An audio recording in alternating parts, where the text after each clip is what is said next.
Good evening, and good evening. Welcome to another episode of the Upfront Mind, Body, Soul podcast, where I'm your host, Dr. Michelle Bolden Hammond. And tonight we are here with our RAYEQUEEN'S Self-Care Corner. Dr. Haymore is here with us tonight. Yay! Hello, everyone. Blessings. Yeah, so tonight we're going to be talking about an upcoming webinar that if anyone from the BIPOC community that wants to be a part, or you are a practitioner, you will need to get into this webinar because we know things are about to change, and I say it's going to be changing for a good thing, but you need to know what you're practicing from your ancestral calls, your roots, and what to know your rights, what's going to be happening. So, Dr. Karen, how are you?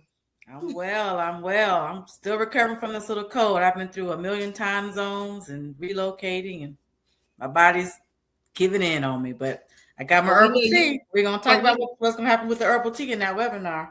Okay. So, again, this Roots to Rights webinar that'll be coming up on December the 28th. And we'll put the information where you can find it a little bit later on in the show. So, Dr. Karen, what has inspired you to create this webinar? And the question is, why is it going to be so important for us who are practitioners? This discussion is needed, like more than anything at this point in time for holistic health practitioners. It is a very important conversation that we need to have because we all know that we have a new administration coming in January, and everybody wants to know what does that mean for holistic health.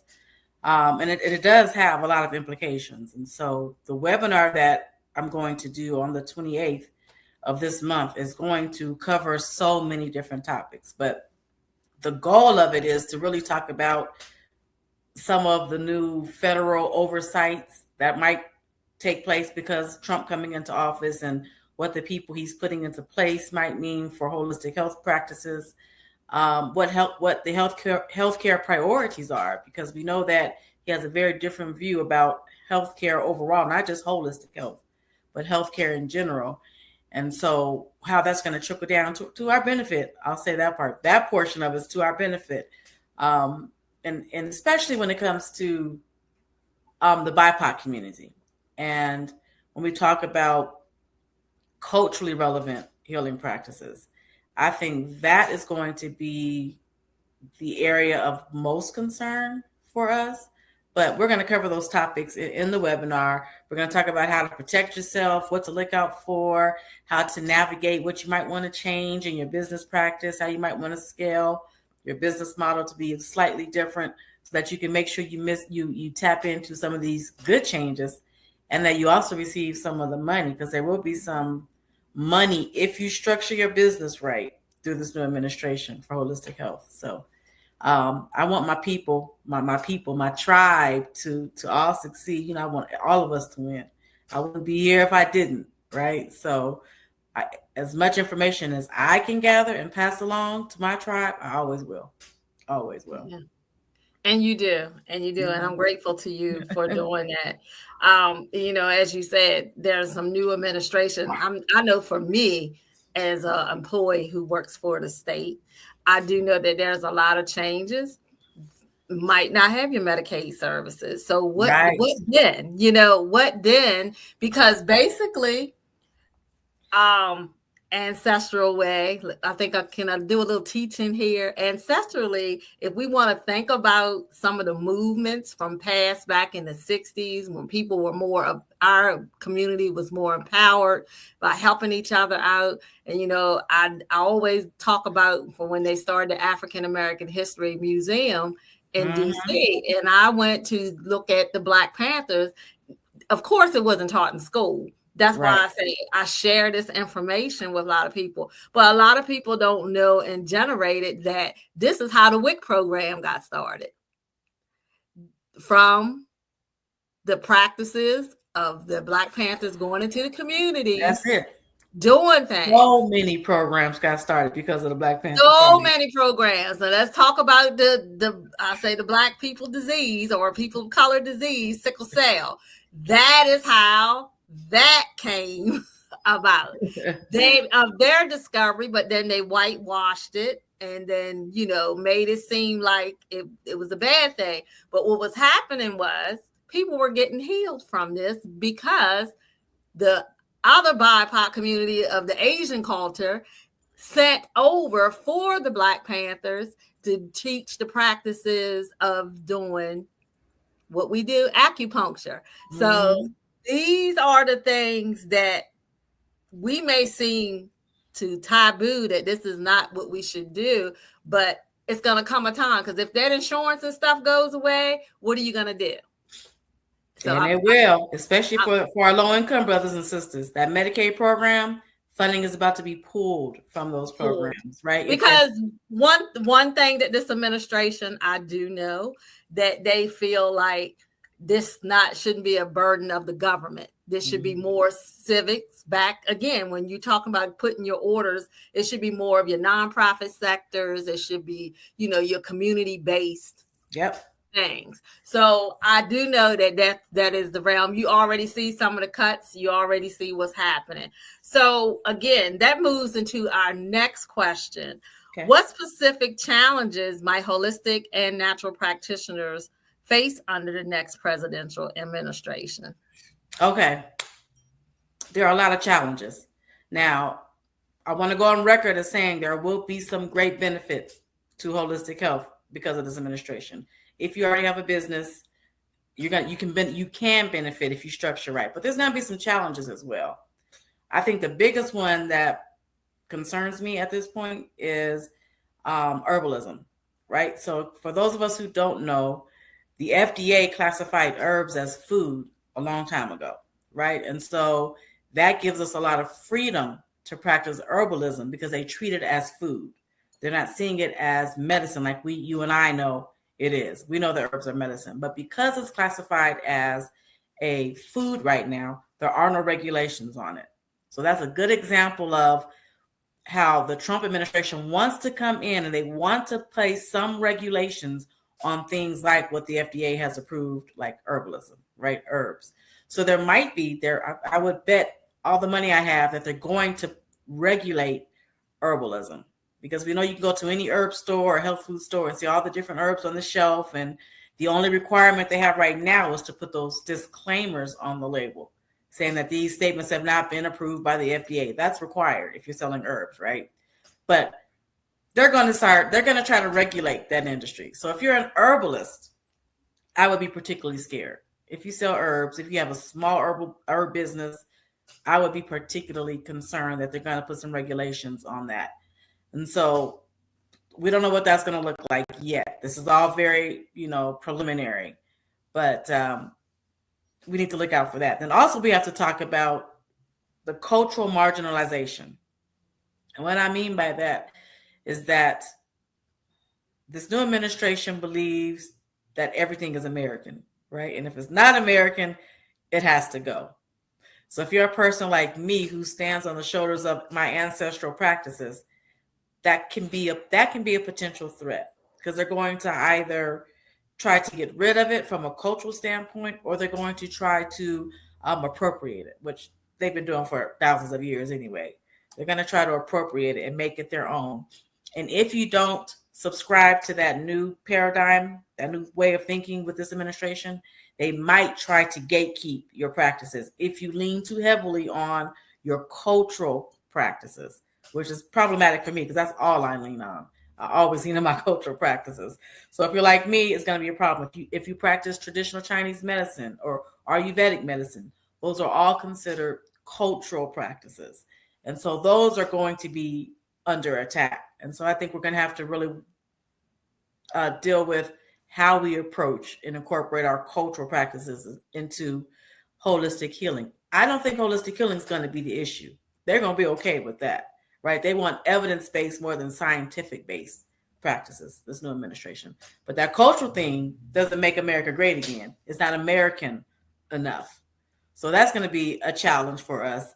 And then some of the health freedom laws, because so many things are not regulated, including the foods and the herbs. Some of the health freedom laws in states might be under attack. The good thing is that the states have a lot of autonomy under how they regulate their health industry. And so I've been talking for a long time about advocating in your own state for the right to practice your natural, cultural, holistic healing practices. And I did a webinar on the Black Healer Summit not that long ago, where I gave out some very good information about how to contact your local representative, how to tailor a letter to your representative, how to get that ball rolling so that you can have those freedoms at the state level. It's more important now than ever because you're not going to have that protection from the federal level. Yeah, and that is why it's important that you build with your community, with your legislators. They're there to work for you. Mm-hmm. I'm just gonna say it. They're there to work for you. Trust me. I if I got an issue, I'm calling. I know it's right. I'm and calling. Bug the hell out of you. Bug the hell out of you. I'm calling. Hey, I'll call the office and say, hey, there was a mental health forum that I had back in last year, around in October of last year. And where was the government? Where was your mayors? Where was your thing? And that bothered me. So you don't think mental health is an issue? Well, I think we need something from that, because this was put on basically to help the community. I would like to have some citations. Right. For the effort. And come on now. Yeah, you have to, you have to. I mean, you vote. They're working for you. Right. So that brings into the next question. A lot of people, we're gonna go back to the grassroots even more. That's the whole person centered, with the grassroots, lineage. So what role do you believe that grassroots movements will play in protecting the holistic health, and how can practitioners get involved? So earlier you mentioned about how the government's going to start to send money out, right? So grassroots organizations, social organizations, religious and spiritual organizations are the way that this new administration is going to funnel money, because to your earlier point, they believe that's the job and responsibility of those type of organizations, not the role of the larger government. So they don't want to ignore it or act like they don't need to give some money to it. They're just not going to spend their time dealing with it. They're going to start to give a large amount of grant funding to social organizations, civic organizations, religious organizations, right? And I've been preaching for a long time, please register your business as a nonprofit or as a spiritual-based institution. I think there's a lot more benefits and a lot more protection if you do it that way. But now more than ever, this new administration is going to funnel large amounts of grants to these types of organizations to do that type of work, right? So they don't want to ignore Medicaid or low-income people, but they don't want to deal with it. They want Michelle to deal with it. They want Rayequeen to deal with it. And we can deal with it if we position ourselves legally to be able to receive that money, right? And I think a lot of my brothers and sisters in this business are doing it as sole proprietors, which is cool, or they're just not legally a business. So now more than ever, get your ass on a computer, Google it. I don't like Google that much, but you can Google this. Google this. How to get your business registered in your state to be a legitimate business. Because if that is your mission, your platform, you can get some of that money to be the person that handles those types of affairs, because this new administration I want to deal with.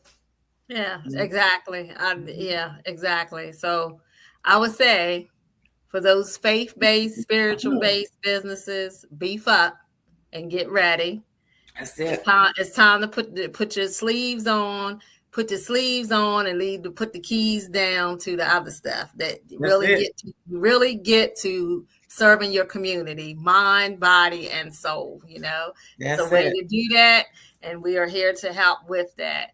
So we're gonna take a quick little break, and we're gonna be back to discuss this again, more of the roots to right. So we'll be right back.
over here in my own little world. Hey. I know it. I was like, oh, it was a good reminder. I've got to be there for that. I've got to.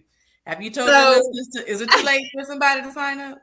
It's not too late, but the only thing is, let me say, welcome back for the second half of Upfront Mind, Body, and Soul. So what you just saw there is a retreat from March the 28th through the 31st. And let me tell you, this is our 15-year celebration for Warm Your Heart, Warm Your Mind, and Warm Your Soul. We're going on a cruise this year. Yes. And I will say we still have room, but the thing is, and I know everybody has their little holiday thing, you will have to have it paid by January the 12th. You can come, but as long as you have it paid by January the 12th, you're fine. You'll be able to get in. You'll be able to get in because that is the cutoff. It's been out for a while, but I'm extremely happy to have Christian Wilson with us for the retreat. And I have some other people that is on standby. And one called me today and said that they're going to be on here. So we'll see. But it's still open. January the 12th. Is the final date for your submission to get no 11:59. No. By 12 noon on 1/12/25, it needs to be paid in full. So yeah, that's what we have a lineup, and that's all in the point of getting us ready for our first quarter of the year to get us refreshed to move forward, because there's a whole lot that's going to be going on. Dr. Karen here, she's taking the Queen's trip that I'm going to be on. Speaking of Queen's, that trip, we're going to be on there doing some cultural history because, again, they try and take this stuff away from us. But, hey, we're going to have to be the ones to teach this. So why not get involved? I have a new plan, new goals. I'll talk about that in the next week, the eve of New Year's Eve. I have new goals of doing more of the retreats quarterly. I actually beefed into that this year. So yeah, Sedona it's going to be coming. So some great connections. And before I go into the other questions, congratulations to you, Dr. Ray. For receiving your award for the MT Banquets. I want to give a shout out to Ashley Orchid for the MT Banquets. It was phenomenal. So congratulations you for bringing on home that trophy as you instructor. So and congratulations to you because you won as well. Come on now. Yeah, so it is. I would say those collaborations. It meant some awesome people to keep this holistic and health, wellness over well-being. It was phenomenal. Just to meet some people and looking at some collaborations from that too as well. Yes, so that's what it's all about. That's what it's all about. So we're going to move forward with, we talked about the assets and the federal regulations, the trade policies, all of this type of stuff. Because, the herbs, most of the good stuff comes from international. So we know, and, I can say the impact may be you're going to have to pay more. There may be also delays. Right. Because if certain countries don't pay what they need to pay, then that borderlines are shift. I do know that. But could this be some of the part of the impact for us? Yeah, you hit it on the head. We're talking about rising costs because of the importing, right? He's trying to, the administration wants to put stricter regulations on imports, right? And so a lot of the herbs, for example, or any other type of holistic supplies, a large portion of it comes from overseas. If you talk about traditional Chinese medicine, they get their stuff directly from China most often, right? Directly. Ayurvedic medicine, we're talking about India, the continent of India, right? We're talking about traditional African herbs, right? A lot of those herbs are grown in in different countries in Africa or in the rainforest of Australia, all these other places, right? And so he's talking about imposing these tariffs, which will definitely affect us because that means that there will be rising costs associated with it. So some of the larger businesses might not feel it as heavy, but if you're a smaller business, right, you're going to pick up the increasing cost of these import prices. And that's going to mean that you're going to have to raise your prices, which means that your customers and clients might not be able to afford it, right? So I saw on a news story the other day how people are stockpiling.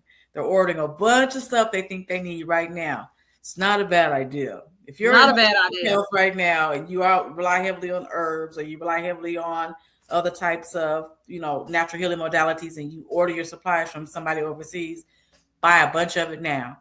Take all your pennies out your piggy bank, dump it on the ground, wrap it up in some little wrappers, and stock up because there's a good chance it's going to increase. And like I said earlier, small businesses like our businesses will be the ones most affected because we can't afford to buy in bulk, right? We tend to buy smaller quantities over a period of time.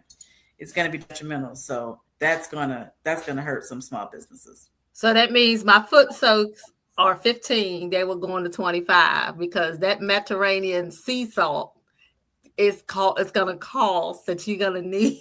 That's it.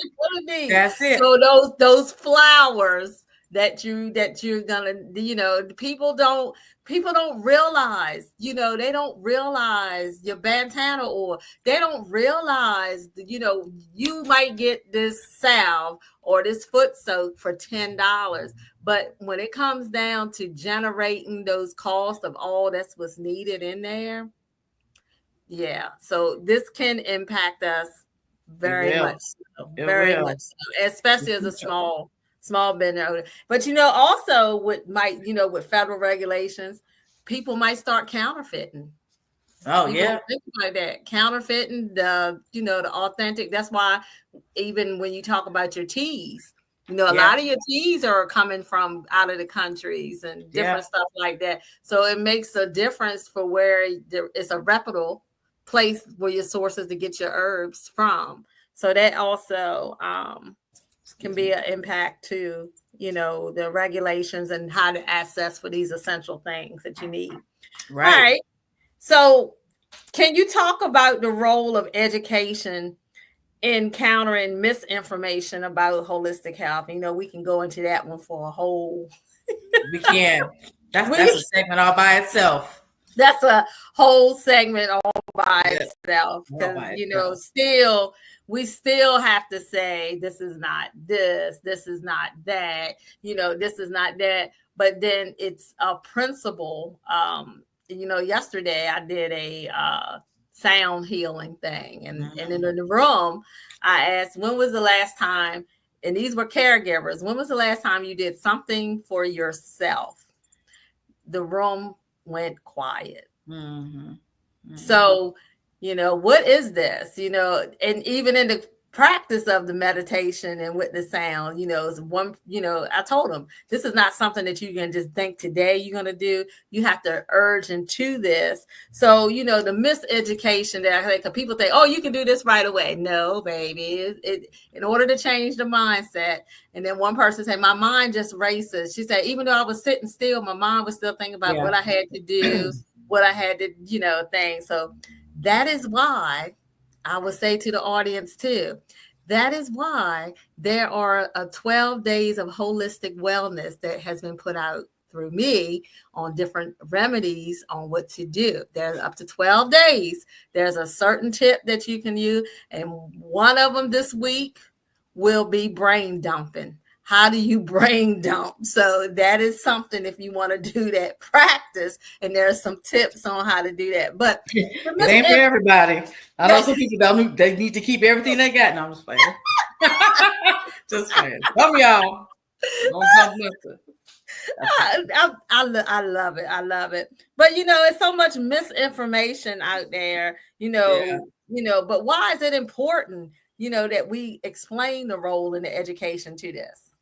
Well, as it relates to the webinar that's coming up, again, earlier I talked about how the cultural component is, I think, at big stands at biggest jeopardy, right? The cultural component is at risk. And unfortunately, there's a lot of misinformation about our cultural and holistic healing practices. So I think now more than ever, we have to be very loud about it, right? I know we all kind of work in our own little corners and people kind of know what we do, but we have to be loud with it. Like Dr. Michelle, you know what I mean? Like you're loud with it. I don't mean like bothersome. I mean, show up and show out. This is what I do. This is what it means. Challenge myths, challenge misconceptions, because we've been taught, because of racism and because of the colonization and all that, they have trickled down information that is wrong. That is wrong. And a lot of people, not just in the BIPOC community, a lot of people have bought into that, right? To that misinformation. And so for those of us who know better, we have to just make some noise and start to show up and speak out and, just dismantle all of that misinformation that's been placed out there. And so, of course, we're in the day and age of social media. Use your social media as your platform. I'm getting better. I have not been good historically, but I'm getting better at social media. Dr. Michelle is my hero. She's my shero with that. But yeah, we just have to make some more noise. I think also that the more noise that we make, the easier it's going to be to push policy, because when they see that we have a whole viral moment or big push behind it, they're more inclined to do something about it when we ask them to. You know what I mean? And so we really just have to combat the miseducation and the misinformation. And like I said, in our community especially, we have been hoodwinked, bamboozled, and led astray.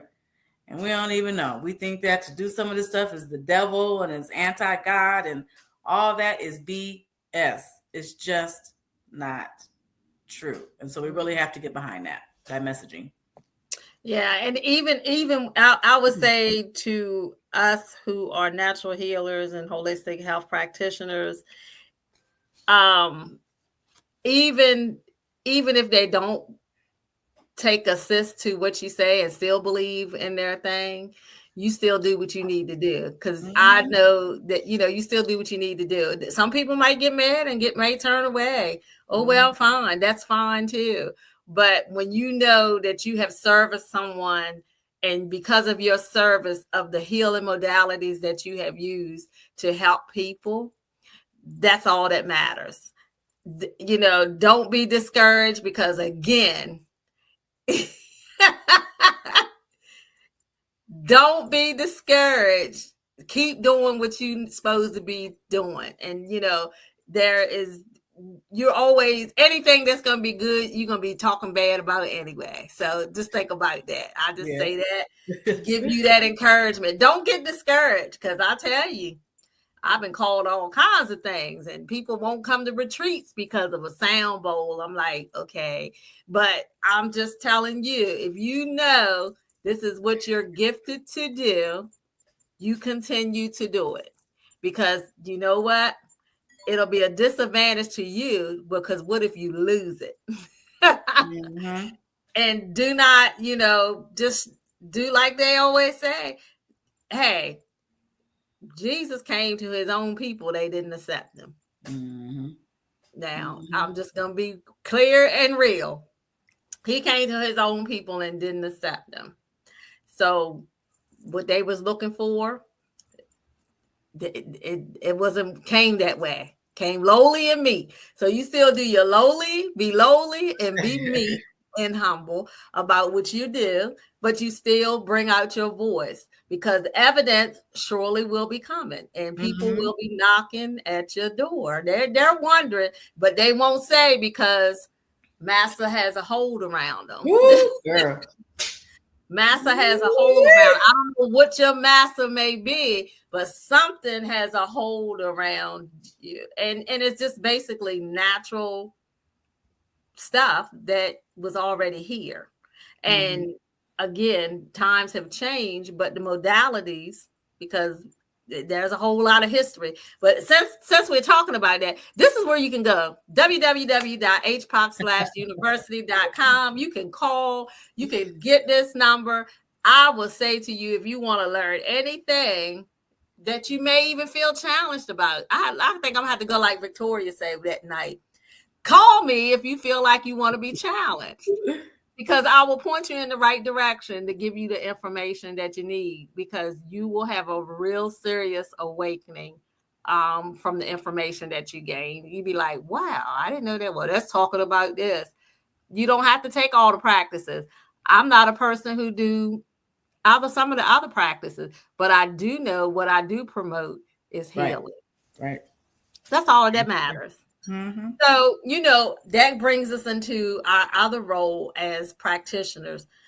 There's a lot of certifications, there's licensing. How and what steps can we as practitioners take to protect our certifications, our licensing, and our overall scope of practice during these uncertain times?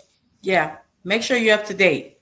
If you're with some type of a licensing agency or a certification program, oftentimes you have to renew it every year, or sometimes there's a requirement to take continuing education courses, or there's some stipulations in place a lot of times. Make sure you're up to date with all of those stipulations, because I will say that what tends to happen historically is that if they implement some new gatekeeping practices, people who are already licensed or certified oftentimes get grandfathered in, which means they don't have to start from the beginning, because you've already been doing it for so many years. You've already paid your dues and all that. You automatically get accepted or grandfathered into the new licensure program, should there be one that's created, right? So make sure you're up to date with all of that, okay? If you're part of an association, or you have professional liability licenses, insurance, make sure your disclosure forms are up to date. All just make sure you are solid. You are solid. So when they do make changes, you'll just be grouped in. You know what I mean? So that's the best advice I can give at this point for that.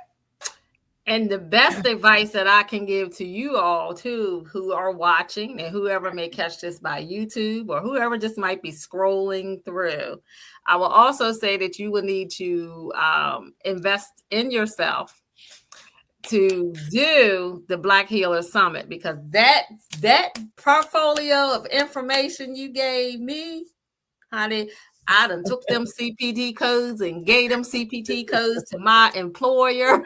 I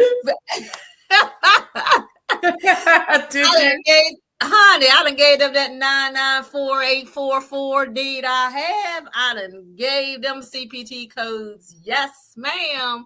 And we're going to be looking at ways that even in the treatment processes that I'm doing, that's billable, that because I have an MPI number. So right.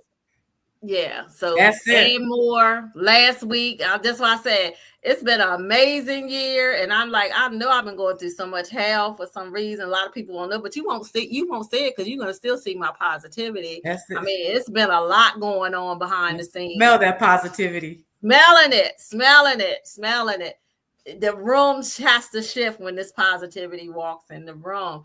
I mean, last week I was at the University of Maryland, and the person was talking about that this grant money coming through for this opioid stuff, and mindfulness and stuff like that. I was like, that's me. He was like, put the RFP together, put it together and send me the information. I was like, yeah, there's CPD codes. I was running them to him too last week. So I'm just, hey, that's it. And I'm glad you brought that up, because that's another point we need to focus on with this new administration is behavioral health is the way to go. Quit trying to build what we do under medical health, because that's the fight. We are behavioral health specialists, and that's where it's going to be easier for you to build, get paid, set up your business and your practices. Let's shift our mindset to that. So that's one thing we talked about in that Black Healer Summit. Everybody needs that information. And that's why I've been digging into it. I even went to that behavioral analysis thing, but you can do that first course. I think it's like it's more than the 29, but it's if you can cap it out in 1 week if you want to pay that 29, but then they want you to advance. And I had a little discrepancy with the lady, and she was going, well, you just don't want to take that. I said, well, yes, I do. But they want me, well, you have to do this. And I'm like, okay, whatever. So I'm going to go look at it, but I'm rerouting how to go around and get that. So Okay. And HPOT's behavior. working on it too. Y'all just stay Yeah. tuned. We're going to find some ways. I'm working with Aetna so we can figure this whole thing out. Just Right. keep checking Yeah. back at HPOT. We got you. Hey, that's why I'm here. I'm here to spread. I'm ready to be loud. Give me my megaphone. Boo, boo, boo.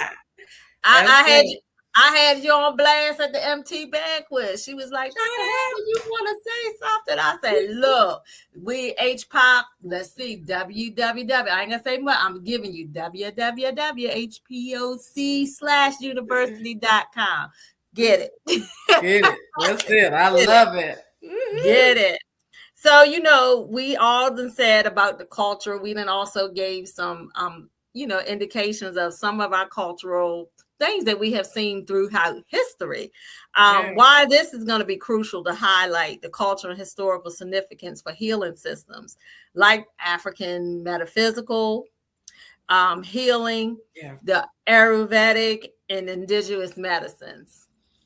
Because they're not trends, right? And some of the politicians who are on deck believe that these are trends that come and go. Our natural healing practices, our ancestral healing practices are not trends. They are centuries, years old, right? They are deeply rooted and deeply supported by communities for thousands of years. And so we have to challenge that notion that this is just a trend. And right now, Black metaphysical health is trending. Holistic health is trending. Cut that out. We grew up on it. I grew up on it. My mama grew up on it. My grandparents grew up on it. This is not a trend. This is a part of who we are. And we have to reframe those practices in that manner. This is a part of our history. It's not a YouTube moment. It's not a TikTok, whatever all that crap is. It's none of that. This is a part of who we are. And so as BIPOC practitioners, we really have to be loud, be bold, be audacious, like Shia says, have the audacity to show up and speak loud and proud about it. But we have to, that's where our fight is going to be. If you get nothing from this conversation, that's where our fight is going to be, is that cultural piece. The holistic health, I think, is going to be kind of safe and protected somewhat. But that cultural piece is which is very important to me and my people in our history, because it was passed down from Big Mama and them. You know what I'm saying? My Big Mama and them told me to put the onions in your sock, or to use some mustard seed for your fever, or, you know what I'm saying? That's stuff that's a part of our community. It's a part of my family. You know what I mean? So you can't take that from me. So it's important that we really stand on that platform right now. And I gotta throw this, and you done started me with this. So when we talk about cultural practices, you eating them black eyed peas and putting the dime in them, baby. Come on. Now where'd that come from? And them collards. Yeah, where'd that come from? Where did that come on, having that on New Year's and putting your dime in it? Or I could see my mom right now. It has to be a man that comes in this house first.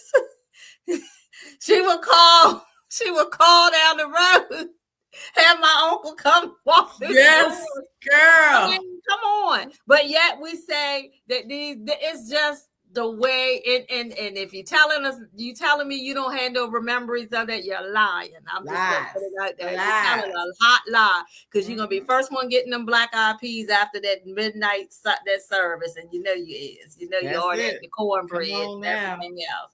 But I mean, that's what we're talking about. You're saying these things are witchcraft or whatever else, but then yet you're still you going on a tradition. Yeah. Generate where that tradition came from. Dig it up. Dig where that tradition came from, and you'll be very surprised. Oh, okay. So, okay. Yeah. I'm just, that's what we have to do. And now like you say, you're seeing it. You're seeing people taking cultural trips. I was thinking about you when I saw this the other day, where they're going to the Mayan temples, Mayan practices to do wound care. And you Wow. coming back, yeah. I'm like, man, I might put me on just to go and learn that to do for, and that'll be good for you as a doula, Yeah. to learn those modes. I mean, this girl had fibroid issues, and whatever he did with the turmeric, the clay, whatever that guy and the woman mama of the village did, she came away clean. I would just say that. So it Can't is. take that. You can't take that You from can't take that away. You can't take that away. We all are from different cultures, yes. But one of the basic things is we all have a body. We all bleed red. We all have a heart. We all have that. But what happens is have a body that is made to heal itself. So if these practices is something that has been passed down from generation to generation, I think we on the right path, especially when it comes to traditional healing naturally. Now I'm saying this guy took some rocks, some turmeric, put over that lady belly, and when I seen that ball roll up, I was like, man, I would love to be there just to learn how to do that type of practice. Yeah. And you have the abuela of the village who is teaching that practice. So maybe that's something we can do at HPOP. Yeah. I just connected with a healer in Nigeria. I think it's Nigeria, a doctor of natural medicine in Nigeria who wants to partner with HPOC. So we got some things in the works, girl. I can see it next year at the conference. I can see it next year. I can see it. I can see it. So after all that's been obtained and after all that has been heard tonight, what is the one message that you want your listeners, you guys, what you as a listener, what have you opened up your ears and listen? Hey, let me get your little pineal gland. I want you to hit up here on your pineal gland. Get it. Hit up there on that pineal gland because you're about to get woke. You're about to get waking up. Everything that you have heard tonight, what is that one message that you want to resonate to the listeners to take away about the future of holistic health during this time, not just for this administration, but for the future? Yeah. The future of holistic health is collective.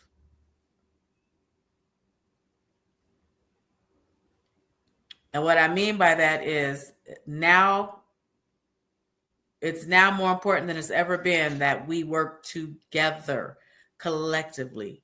We all have these individual gifts and talents and skills that we've all been using in our own little private sectors and corners of the world. But now the future of what we do requires a collectivism. We have to work together.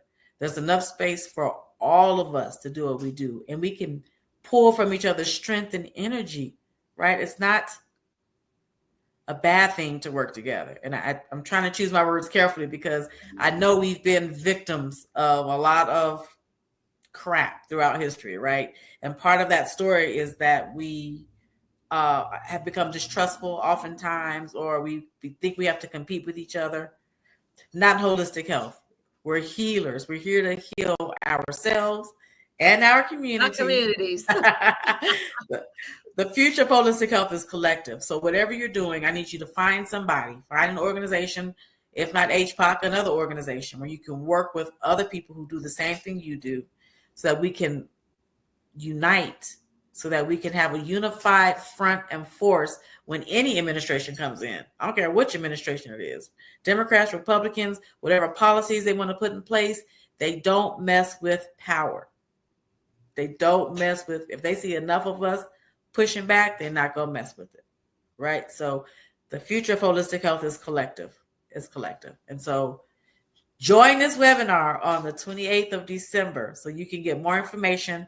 I'm going to tell you some specific bills and some legislation. We're going to talk about some very specific processes around holistic health. We're going to talk about specific policies that Trump is thinking about implementing, specific people he's putting into place and what they believe, right? It's going to be a good package of information to take with you into 2025.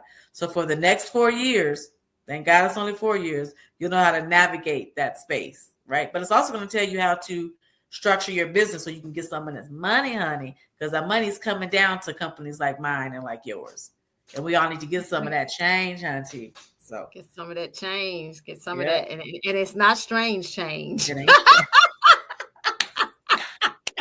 It's not strange. It's not strange, Dr. Strange. It's the game change. That's all I'm gonna say. I'm That's it. happy. I'm ready.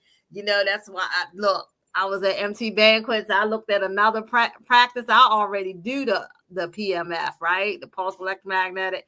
Man, somebody had that mat and it did cell repair in 8 minutes. All you had to do is sit back and relax. When you see my little picture sitting back, and I'm gonna tell you, that was the best sleep I had the other night in a long time. Wow. So yeah, I'm thinking about investing in that. So yeah, thinking about investing in that. So some of that money, yeah, I can get that. All I need is a gravity chair. I got it. I got the red light. Oh my gosh. The red light's the best. Oh, get a red. Everybody should have a red light at home. Everybody get a red light. Yeah. Everybody. Got it. So, you know, Dr. Karen, thank you so much for coming on. Again, we'd like to see you. Go just check the website out. Go check it out. Right there, you get a lot of information. And see, I tricked you because I made you pin on your pineal gland to open you up, because now you're going to be inquired to think about it. So, yeah. So, you know, again, we know this is the holiday season for those who do celebrate, you know, Christmas. I will be celebrating Kwanzaa this year. So we will be having some of our HPOC Association Maryland. Some have agreed to join me in doing the celebrations. I'll have my nice little African apron that has been made for me customly. Nice. So we're going to have a little Kwanzaa celebration this year. We're going to do little things a little different. Dr. Karen, you want to talk about moving forward in January? What we have, the implementations of senior and longevity? Yes. So for HPOC, the month of January is our Senior Citizen Holistic Health Month.